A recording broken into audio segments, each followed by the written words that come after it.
Hello दोस्तों, कैसे हैं आप। उम्मीद करती हूँ कि आप लोग स्वस्थ होंगे, मस्त होंगे। तो मैं भी ठीक हूँ और आज के ब्लॉग की शुरुआत करती हूँ दिन के 1 बजे से। तो दोस्तों, घर के सारे काम निपटा के मैं आ गई थी यहाँ पे सुंदरकांड में, क्योंकि हमारे पड़ोस में शादी थी तो इनके घर में सुंदरकांड था। तो वहाँ पे आ गई थोड़ी देर मैं भी और सासू जी भी।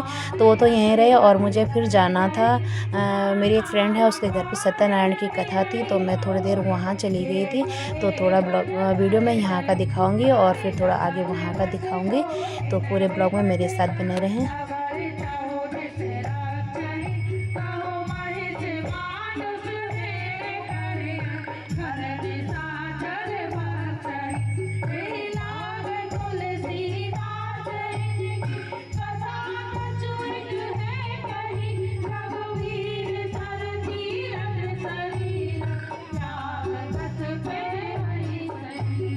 मंगल भवनय मंगल हरि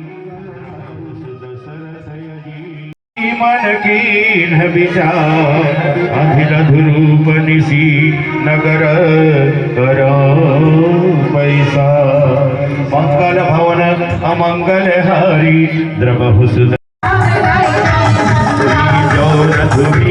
अनुग्रह दीना तुम मोहि दरस रखी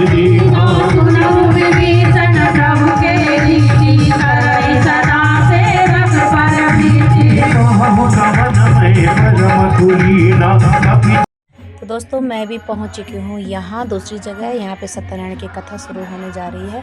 तो श्री सत्यनारायण भगवान जी का नाम लिया जा रहा है, श्री हरि विष्णु का। तो आप भी पूरी कथा का आनंद लीजिए और आशीर्वाद लीजिए।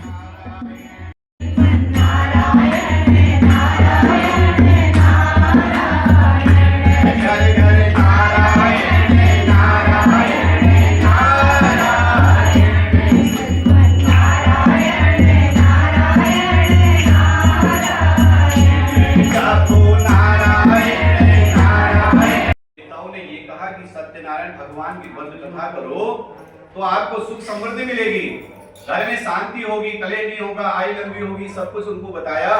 तो वो क्या करे हैं, अरे देव ऋषि नारद, आप उस राजा का नाम बताओ जिसने सत्यनारायण भगवान की कथा की थी, और उस राजा का नाम बताओ जिसकी मनोकामना परिपूर्ण हुई थी। उस राजा का नाम सुनना चाहते हैं। तब विप्रम चतुर्गुण धन प्राप्तवानम तदेव बंधुभिः साधु सत्यवर्त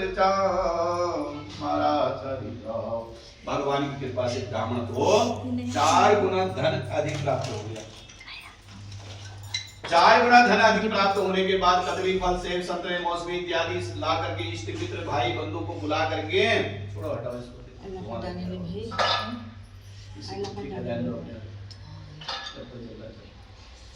तब भगवान हरि की कृपा से उन्होंने क्या किया, सत्यनारायण भगवान हरि की कृपा से ब्राह्मण देवता सत्यनारायण भगवान की कथा को करने लगे। और सत्यनारायण भगवान की कथा करते करते मन में विचार आया, हे सत्यनारायण स्वामी, जैसी कृपा आज आपने मेरे पे बनाई है, ऐसी कृपा अगर बनी रही तो मैं हर महीने पूर्णिमासी के दिन सत्यनारायण भगवान की कथा करूंगा। ऐसा मन में विचार बना लिया।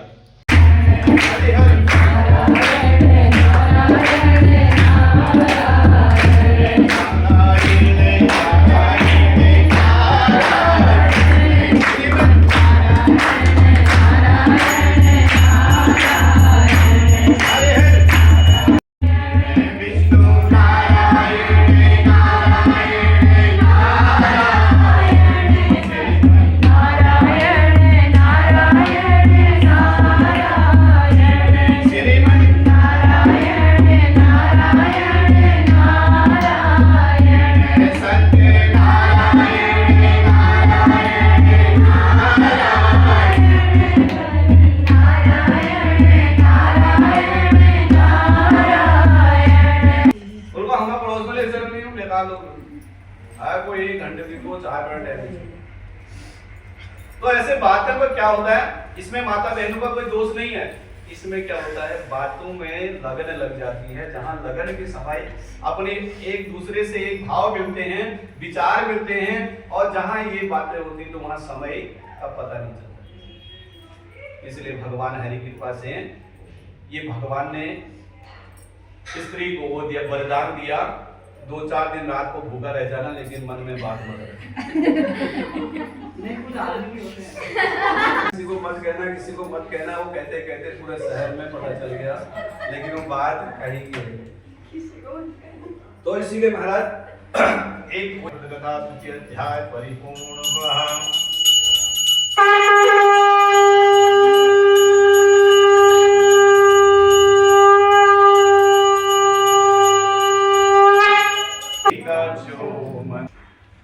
सगल प्राणो रिवाहणे सत्यनारायण व्रत कथा पंचम अध्याय प्राभेतः सुदवाचम अधानेन प्रशामि सुनियम मुनि सतमा आसितम। तो वो भी चुपचाप से बैठे रहते थे। नहीं तो यहाँ तो 2 बच्चे संभालना मुश्किल हो गए 1 घंटे पहले, तो बड़ी मुश्किल है।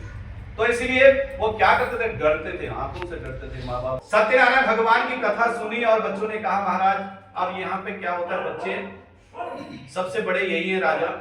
पहले समय में ऐसी होता था, पहले अगर किसी ने न्योता कर दिया तो पहले बड़ों को खिला देते थे, बाद में बच्चों को खिलाते थे, क्योंकि बच्चों को ना सब्जी कम पड़ जाएगी, उसमें नमक डाल देंगे, पानी डाल देंगे तो बच्चे वैसे भी खाएंगे, क्योंकि बच्चों को पता नहीं होता स्वाद क्या होता है। तो बड़े को अगर नहीं मिलेगा तो कहेंगे यार इसने सब्जी अच्छी नहीं बनाई, दे दो। तो राजा हाँ मैं प्रसाद नहीं खाऊंगा महाराज। तो क्या बात हो गई, बोला नहीं प्रसाद मैं नहीं खाऊंगा। तुम बच्चे मुंह तो धोते हो नहीं, मैं प्रसाद खाऊंगा। बोला मैं राजा हूँ, प्रसाद को त्याग की चाहते। सत्य त्यागम राजा दुख पावनम, बहुत दुख पाया। क्या तस्मै सत्पुत्रम नष्टयम धनदायकम यत मे सतदेवे तदवर्षे। भगवान की हरि कृपा से मैंने कोई पाप नहीं किया। जो राजा थे अगले जन्म में सुदामा हुए। सुदामा ने जीवन भर कृष्ण भगवान की सेवा किया और कृष्ण की सेवा करते करते इस लोक में सुख पाकर अंत में वैकुंठ धाम को चले। काष्ठ भारे बहुबिल्लो ऊर्जा भवेत वाला था। लकड़ बेचते बेचते इस जीवन को सुखमय बिताने के बाद अगले जीवन में लकड़हारा जो है राम जी का सेवक बने। अब नाम के जो राजा थे अगले जन्म में दशरथ हुए।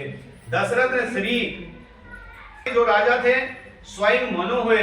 इस लोक में सुख पा करके ये भी वैकुंठ धाम को चले गए।